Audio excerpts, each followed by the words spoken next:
Dear students, आज हम tourism, tourist और टूरिज़्म मार्केट के बारे में जानकारी हासिल करेंगे, क्योंकि यह टूरिज़्म के स्टूडेंट्स के लिए बहुत ही अनिवार्य है कि वो इन टर्मिनोलॉजी का जो नेचर है या इसके जो विस्तृत एस्पेक्ट्स हैं उनको अच्छी प्रकार से समझें। यह टॉपिक हमारे टूरिज़्म कोर्सेज में इंट्रोडक्शन टू टूरिज़्म या बेसिक्स ऑफ टूरिज़्म का जो विषय है उसमें प्राय देखने को मिलता है। तो सबसे पहले हम शुरुआत करते हैं बहुत ही बेसिक और ओरिजिनल जो टर्म है इस विषय में, वो है tourism. So how we can define tourism, tourism को हम कैसे परिभाषित कर सकते हैं। तो वैसे तो बहुत सारे रीजनल जो टूरिज़्म एसोसिएशंस हैं या ऑर्गेनाइजेशंस हैं, उन्होंने अपने अपने तरीके से टूरिज़्म को परिभाषित किया है। फिर भी हम अगर United Nations World Tourism Organisation, जो टूरिज़्म की सबसे बड़ी संस्था है, उच्च स्तरीय संस्था है, उसकी परिभाषा को अगर हम ध्यान से देखें तो उसकी शुरुआत इस प्रकार से है कि tourism defines in terms of as people traveling to and staying in places outside their usual environment for not more than one consecutive year for leisure and not less than 24 hours for business and other purposes। तो जो basic points इस definition के अध्ययन के बाद जो उभर कर सामने आते हैं, या जितने भी टूरिज़्म के एक्सपर्ट्स या स्कॉलर्स ने जो डेफिनेशंस दी हैं टूरिज़्म के बारे में, उसमें ये चार चीज़ें जो हैं मुख्य रूप से उभर कर सामने आती हैं, जिसमें पहला है कि tourism is temporary displacement of the people outside their usual beat area or outside their residence। पहला कि यह एक टेम्परेरी डिस्प्लेसमेंट होता है लोगों का, जो उनके अपने सामान्यतः रहने वाले स्थान से दूर होता है। दूसरा पॉइंट है इसमें ये कि इसमें टूरिस्ट या जो पर्सन है वो एटलीस्ट 24 आवर्स जो है किसी भी टूरिस्ट डेस्टिनेशन पर रहता है, ये जरूरी है। इससे कम अगर 24 आवर्स अगर वो डेस्टिनेशन टूरिस्ट डेस्टिनेशन पर नहीं रहता, तब हम उसे टूरिज्म की श्रेणी में नहीं माना जाएगा। तीसरा ये कि वो लगातार 1 वर्ष से ज़्यादा टूरिस्ट डेस्टिनेशन पर ना रहे। और दूसरा और चौथा जो पॉइंट है वो ये कि उसके जो पर्पस ऑफ ट्रैवल है या वो जिस उद्देश्य से टूरिस्ट डेस्टिनेशन पर गया है, उसको हम 3 कैटेगरीज में किसी भी तीनों में से किसी भी में भी उसको शामिल करें, जो कि हैं या क्या वह व्यक्ति जो टूरिस्ट डेस्टिनेशन पर गया है वो लेजर पर्पज से गया है, दूसरा या वो बिजनेस पर्पज से गया है, अथवा वो किसी अन्य पर्पज से टूरिस्ट डेस्टिनेशन पर गया है और कम से कम 24 आवर्स वो वहाँ पर उसने स्टे किया है। तो इसमें मैं दोबारा रिपीट करना चाहूँगा कि वर्ल्ड टूरिज्म ऑर्गेनाइजेशन के मुताबिक tourism is defined as the temporary displacement of the people away from their place of living to the destinations for less than a consecutive year and at least 24 hours for leisure, business and other purpose. So this can be the explanation about defining the term tourism. इसके अलावा भी एक और अगर हम definition को analyse करें, which was given by Hunziker and Kraft in the year 1941, and they defined tourism as the sum of the phenomena and relationships arising from the travel and stay of non-residents in so far as they do not lead to permanent residence and are not connected with an earning activity. इस definition में भी scholars के मुताबिक tourism वो phenomena या एक relationship है between the tourist and the host community, जो कि दोनों को टूरिज्म ये फिनोमिना में अपने आप को एसोसिएट जो है करके रखती हैं, ताकि लोकल रेजिडेंट्स को टूरिस्ट के आने और उसके द्वारा किए जाने वाले इकोनॉमिक एक्सपेंडिचर से भी फायदा होता रहे। इसके अतिरिक्त जो टूरिस्ट है वो भी अपनी क्यूरियोसिटी, जिस पर्पज से वो टूरिस्ट अट्रैक्शंस को देखने या लोगों की कल्चर को मिलने वहाँ पर आया है, उसको वो जो है ग्रेटिफाई कर सके और एक्सपीरियंस कर सके। और इसके साथ साथ टूरिस्ट ने जब वो डेस्टिनेशन पर जितने समय के लिए मौजूद रहता है, इस दौरान उसे किसी भी अर्निंग एक्टिविटी में अपने आप को नहीं लगाना है। So after discussion of the two definitions, we again can confirm that tourism is the temporary displacement of the people from their place of living to the destinations, and their stay at least 24 hours, do not engage in any earning activity, and their purpose of travel may be classified in the category of either business, leisure और VFR, that is visiting friends and relatives. तो इन तीनों श्रेणियों में tourist का destination पर जाने का उद्देश्य जो है वो आइडेंटिफाई किया जाना चाहिए। इसके पश्चात हम कैरेक्टरिस्टिक्स ऑफ टूरिज्म क्या हैं ये भी जानना जरूरी है, क्योंकि हम सभी जानते हैं कि टूरिज्म जो है वो एक ग्लोबल इंडस्ट्री है और it is one of the fastest growing industry at the global level. वैश्विक स्तर पर यह सबसे तेजी से बढ़ने वाली इंडस्ट्री है।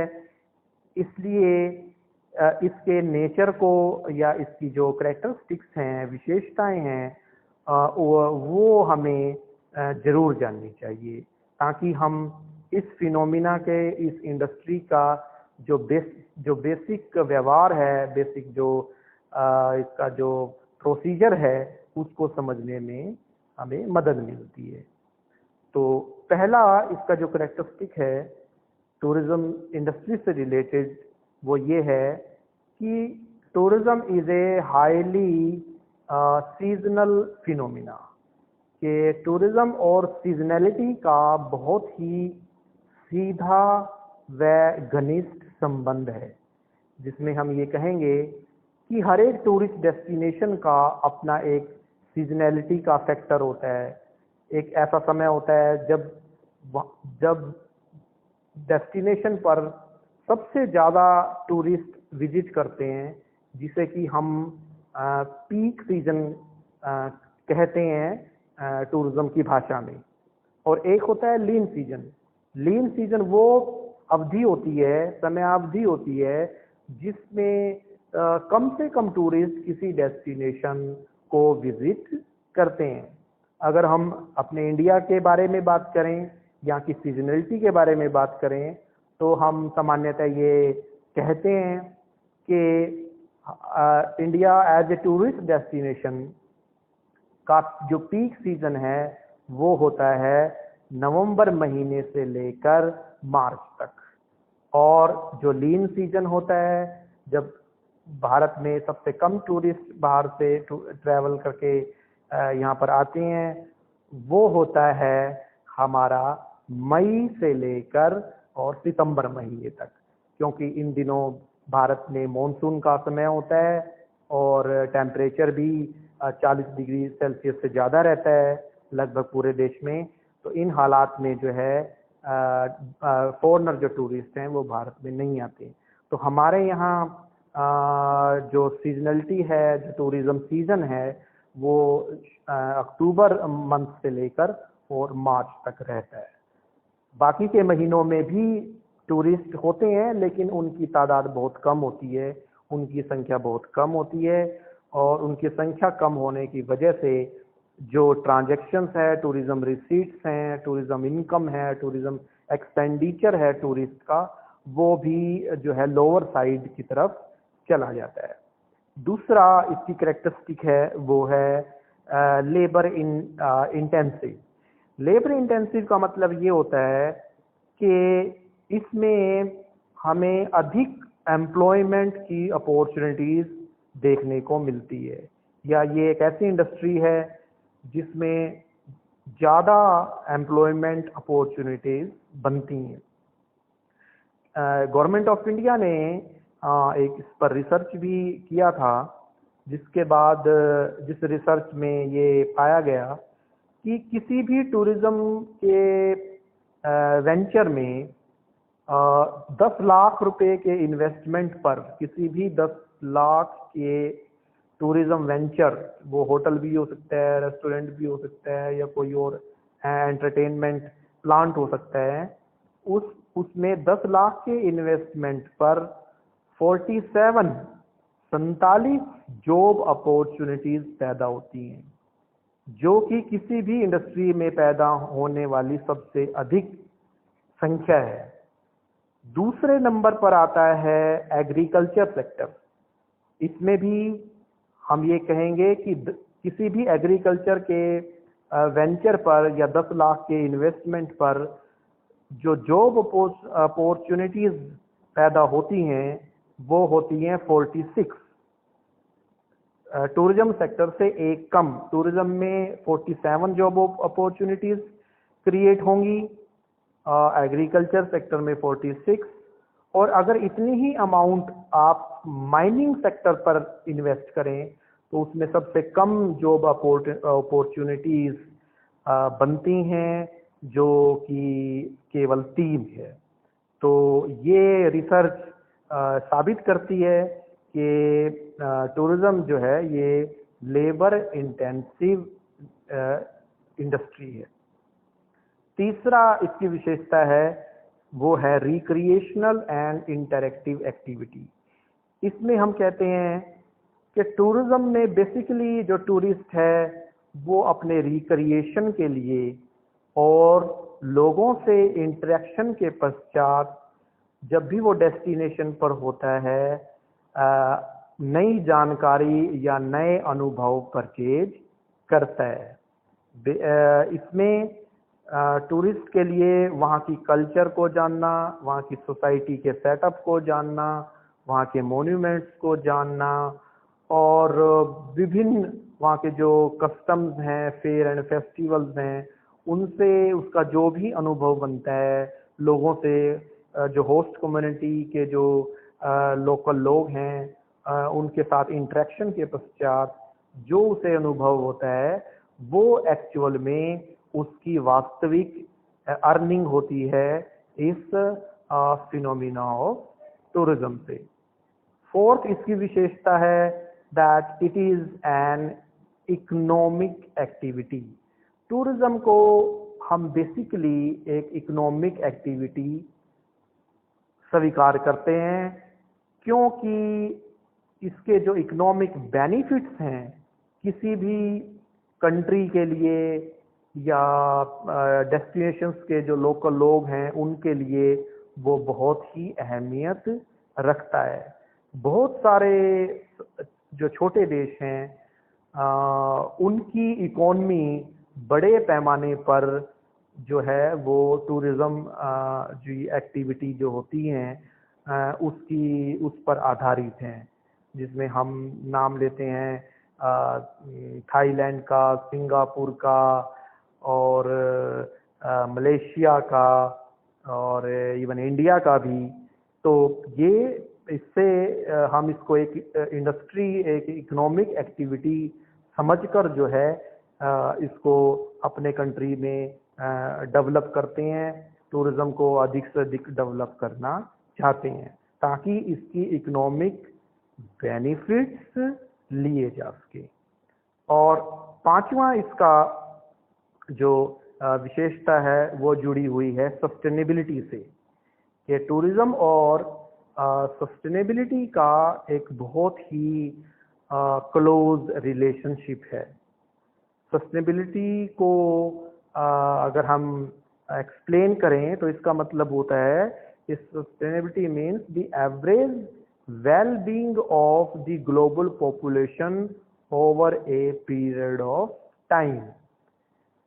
भारत के संदर्भ में सस्टेनेबिलिटी एक बहुत ही इम्पोर्टेंट और एक ऐसा इंडिकेटर है जो हमारे देश के भविष्य के जो टूरिज्म है उसको तय करता है, क्योंकि सस्टेनेबिलिटी इस बात पर जोर देता है कि हम अपने टूरिस्ट रिसोर्सेज का ऑप्टिमम इस्तेमाल करें, न कि मैक्सिमम।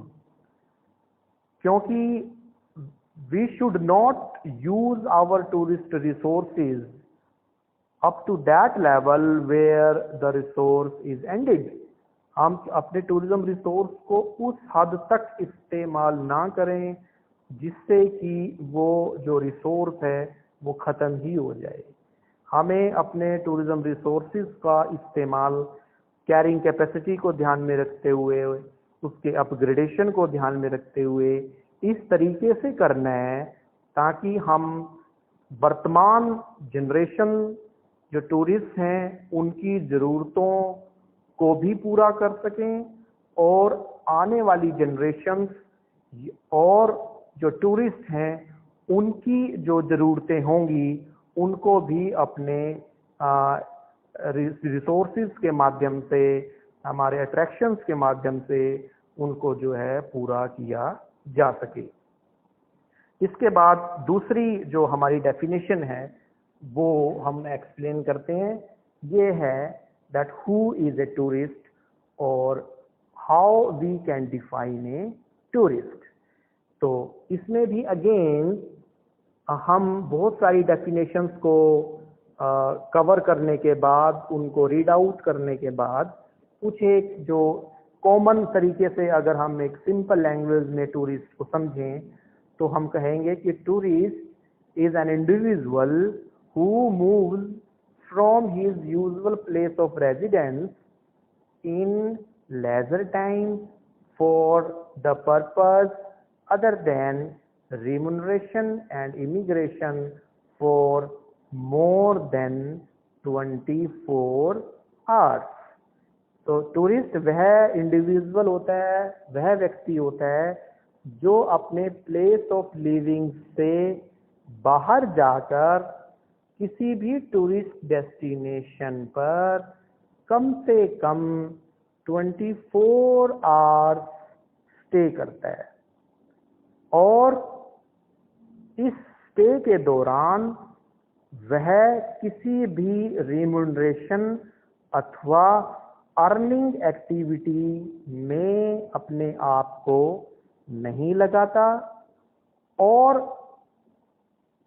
फाइनली वह अपने ओरिजिनल प्लेस जहाँ से उसने अपना ट्रैवल शुरू किया था वहाँ पर वापस लौट आता है, या दूसरे शब्दों में वह डेस्टिनेशन पर परमानेंटली सेटल नहीं होता, बल्कि वह कम से कम 24 आवर्स रहता है और इस दौरान वह अपने क्यूरियोसिटी के अनुसार, अपने इंटेंशन के अनुसार, अपने इंटरेस्ट के अनुसार जितने भी उस एरिया के अंदर टूरिस्ट प्लेसेस हैं या अट्रैक्शंस हैं उनको विजिट करता है और उसके पर्पस ऑफ ट्रैवल को अगेन, जैसे हमने टूरिज्म में कहा था कि 3 श्रेणी में उसका पर्पस ऑफ ट्रैवल आइडेंटिफाई होना चाहिए, जिसमें पहला होता है फॉर द लेजर पर्पस, दूसरा फॉर द बिजनेस पर्पस और थर्ड है विजिटिंग फ्रेंड्स एंड रिलेटिव्स। तो इस तरीके से हम टूरिस्ट को डिफाइन, परिभाषित करते हैं। मैं पुनः एक बार रिपीट करता हूं कि टूरिस्ट वह व्यक्ति होता है जो अपने प्लेस ऑफ लिविंग को छोड़कर किसी टूरिस्ट डेस्टिनेशन पर जाता है। वह वहां पर कम से कम 24 आवर्स स्टे करता है, किसी भी अर्निंग एक्टिविटी में शामिल नहीं होता और ना ही वहां परमानेंटली सेटल होता है, और उसके पर्पस ऑफ ट्रैवल को इन 3 श्रेणियों में आइडेंटिफाई किया जाते, जो हैं leisure, business and other purposes. Such a person is counted as a tourist. इसके पश्चात तीसरी टर्म पर हम आते हैं जो कि बहुत ही इम्पोर्टेंट है टूरिज्म इंडस्ट्री के लिए, वो है tourism market. So what we understand by tourism market? So it can be defined as the tourist market is comprised of all the companies that offer their products and services, agents of travel, hotels, restoration companies, inhabitants of the destination, the plaintiff and the entire infrastructure that can be used by the tourist. So tourism market basically वो reason होता है, वो country होता है जहां से tourist generate होता है, या दूसरे शब्दों में वह क्षेत्र या वह राज्य या वह देश जहां से टूरिस्ट किसी अन्य देश अथवा क्षेत्र में ट्रैवल करने जाते हैं। इस दौरान जैसे अन्य इंडस्ट्रीज में एक्सचेंज होता है या इंटरमीडियरीज का जो रोल होता है, वो भी टूरिज्म मार्केट में देखने को मिलता है, जिसमें हम कहते हैं कि there are service provider for the tourist. यहाँ पर customer is tourist and who creates demand. On the other side, we have tourism market, which or the intermediaries are there who provide various services to the tourist in the form of the tour packages or independent services. इस situation में role of travel agencies, role of hotel chains और the government agencies like the embassies और the consulates who issues visa and passport, it becomes crucial. और सभी तरह का infrastructure जो कि टूरिज्म इंडस्ट्री को चलाने के लिए ज़रूरी होता है, वो भी इसमें शामिल होगा।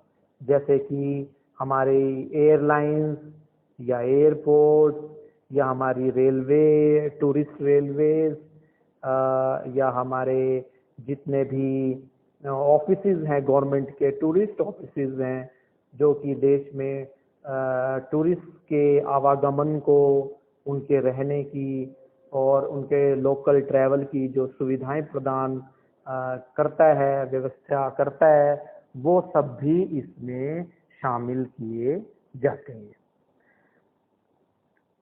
आगे हम टूरिज्म मार्केट का वर्गीकरण भी कर सकते हैं। We have the classification of the tourism market, जो कि भिन्न भिन्न आधार पर किया जा सकता है, जिसमें पहला होता है फ्लो ऑफ टूरिस्ट। टूरिस्ट के आवागमन पर आधारित टूरिज्म मार्केट का क्लासिफिकेशन। उसमें पहला होता है इनबाउंड मार्केट। इनबाउंड जिसका मतलब हुआ that is bound in, means कि किसी भी कंट्री में जितने भी टूरिस्ट अन्य कंट्रीज से आते हैं वो उस कंट्री का इनबाउंड मार्केट होता है। रिपीट करता हूं मैं कि इनबाउंड मार्केट से हमारा अभिप्राय यह होता है कि किसी भी टूरिस्ट डेस्टिनेशन पर या किसी भी कंट्री में अन्य कंट्रीज से जितने भी टूरिस्ट सामान्यतः एक साल में आते हैं अलग अलग पर्पज से, उनकी संख्या को हम इनबाउंड मार्केट कहते हैं। दूसरा होता है आउटबाउंड मार्केट। आउटबाउंड मार्केट से हमारा अभिप्राय है कि किसी भी कंट्री से जितने टूरिस्ट अपने कंट्री को छोड़कर अन्य कंट्रीज में सामान्यतः एक साल में लेजर, बिजनेस या किसी अन्य पर्पस को लेकर विजिट करने जाते हैं, उन सभी को हम आउटबाउंड मार्केट का नाम देते हैं। और तीसरा है इसमें डोमेस्टिक मार्केट। डोमेस्टिक मार्केट से हमारा अभिप्राय है कि किसी भी कंट्री के अंदर जितने भी उसी कंट्री के tourist with in the boundary of the same country, और इन अदर वर्ड्स, दूसरे शब्दों में किसी भी देश के जितने भी टूरिस्ट अपने ही देश में ट्रैवल करते हैं, टूरिस्ट डेस्टिनेशंस पर जाते हैं, उन सभी को हम डोमेस्टिक मार्केट में शामिल करते हैं। और इसके पश्चात है तीसरा जो डोमेस्टिक मार्केट है, इसका साइज जो वॉल्यूम है वो सामान्यतः इनबाउंड और आउटबाउंड मार्केट के मुकाबले कहीं अधिक होता है। दूसरा क्लासिफिकेशन टूरिज्म मार्केट का किया जा सकता है on the basis of the volume of the tourist, means on the size of the tourist market, जिसमें पहला है निश या स्पेशल इंटरेस्ट मार्केट। ये एक छोटी मार्केट होती है, नई मार्केट होती है, जिसमें जो टूरिस्ट की जो संख्या है वो कम होती है। इसमें स्पेशल इंटरेस्ट वाले टूरिस्ट होते हैं, जो पॉपुलर टूरिज्म किसी भी कंट्री का होता है उसको छोड़कर वो कोई नई तरह के टूरिज्म या पर्पस ऑफ ट्रैवल के अनुसार ट्रैवल करते हैं। और दूसरा होता है इसके अंदर मास अथवा मेन मार्केट। मास मार्केट या मास टूरिज्म से हमारा अभिप्राय ये होता है कि जो भी पॉपुलर टूरिज्म, चाहे वो कल्चरल हो या रिलीजियस टूरिज्म हो या एडवेंचर टूरिज्म हो या बीच टूरिज्म हो या डेजर्ट टूरिज्म हो अथवा वाइल्ड लाइफ टूरिज्म हो, जिसमें टूरिस्ट की संख्या या पर्पस ऑफ ट्रैवल कहीं अधिक होता है, उसे हम मास मार्केट अथवा मेन टूरिज्म जो एरिया है वो इसमें शामिल करते हैं। और तीसरा जो आधार है वो है टाइप ऑफ टूरिज्म। किस तरह का टूरिज्म या किस तरह के टूरिज्म में कितने टूरिस्ट होते हैं, वो भी अपने आप में एक मार्केट बनाता है।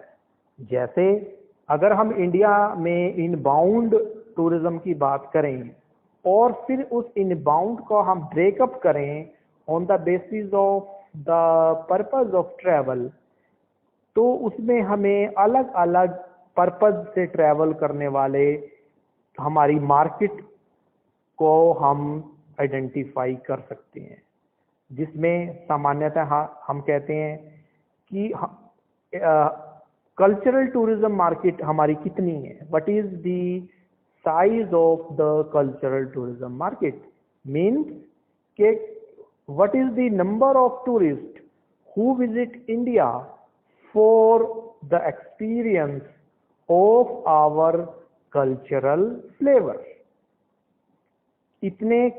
कितने टूरिस्ट हैं जो सालाना भारत आते हैं हमारे यहाँ के कल्चरल टूरिज्म में अपने आप को एक्सपीरियंस करने के लिए। फिर दूसरा तरह का जो टाइप हमारी मार्केट की हो सकती है वो हो सकती है बिजनेस टूरिज्म मार्केट। इसमें भी यही हम कहेंगे कि बिजनेस पर्पज से किन कंट्रीज से और कितने टूरिस्ट हर साल भारत में आती हैं, वो संख्या हमें ये बताती है कि हमारी जो बिजनेस टूरिज्म मार्केट है वो कितनी है और उसका जो नेचर है, उसकी जो प्रकृति है वो किस तरह की है। तीसरा हो सकता है नेचर बेस्ड टूरिज्म मार्केट। ये होगा, इसमें हम ये जानना चाहेंगे कि कितने टूरिस्ट विदेशों से भारत में आते हैं जो हमारी नेचर बेस्ड टूरिज्म एक्टिविटी है, जैसे कि एडवेंचर टूरिज्म है या हमारे हिल स्टेशंस पर जाने वाले टूरिस्ट हैं या हेल्थ के पर्पज से आते हैं या अन्य नेचर बेस्ड जो रिक्रिएशनल एक्टिविटीज़ होती हैं उनको एक्सपीरियंस करने के लिए आते हैं। उनकी जो तादाद है वह यह बताएगी कि किन कंट्रीज से कितने टूरिस्ट हमारे कंट्री में आते हैं। उससे ही हमें हमारे नेचर, स्पोर्ट्स, जो रिक्रिएशनल टूरिज्म मार्केट है उसके बारे में हमें जानकारी हासिल होती है। वैसे अगर हम पिछले 20 सालों का अगर हम डाटा देखें इनबाउंड ट्रैवल के लिए, तो हमारी जो मेन मार्केट है, भारत की जो मेन मार्केट है, टूरिज्म मार्केट है, वो यूरोपियन कंट्रीज़ है। और उसमें भी विशेष रूप से जो इंग्लैंड है वो हमारा सबसे मेन मार्केट है। इसकी वजह मोटे तौर पर अगर हम समझे तो यही है कि ब्रिटिशर्स बहुत पहले से ही भारत में आते रहे हैं और उन्होंने भारत पर शासन भी किया है। उनके सोशल और कल्चरल जो संबंध हैं वो भी पहले से ही आपस में जुड़े हुए हैं। शायद इस वजह से वहाँ के जो टूरिस्ट हैं वो इंडिया में काफ़ी एक्सपीरियंस के हिसाब से इंडिया में आते हैं, क्योंकि उनके एंसेस्टर्स का संबंध कहीं ना कहीं भारतवर्ष से रहा है। दूसरा ये भी कि काफ़ी सारा लिटरेचर ब्रिटिशर्स ने इंडिया के बारे में लिखा है, यहाँ की खूबसूरती, यहाँ की जो व्यवस्था है, लोगों का रहन सहन है या अन्य कल्चरल हमारे जो एलिमेंट्स हैं वो उन्हें जो है अट्रैक्ट करते हैं। इसके अलावा भारत में श्रीलंका, ऑस्ट्रेलिया व यूरोप के जो अन्य कंट्रीज़ हैं वहाँ से भी बड़ी तादाद में, अमेरिका से भी, कनाडा, यहाँ से भी बड़ी संख्या में टूरिस्ट भारत में आते हैं। तो मोटे तौर पर हम ये कह सकते हैं कि टूरिज़्म मार्केट जो इंडिया की है वो है यूरोपियन कंट्रीज़, जिसमें कि इंग्लैंड सबसे ऊपर आता है, और अमेरिका, श्रीलंका और Australia. So these are the major tourism markets for India. So this was the explanation or the discussion about the three key terms which are often used in tourism industry, that is tourism, tourist and tourism market. I hope this discussion will help you to understand the business and the phenomena of the tourism business, tourism activities and the phenomenon of tourism. Thank you for patient listening.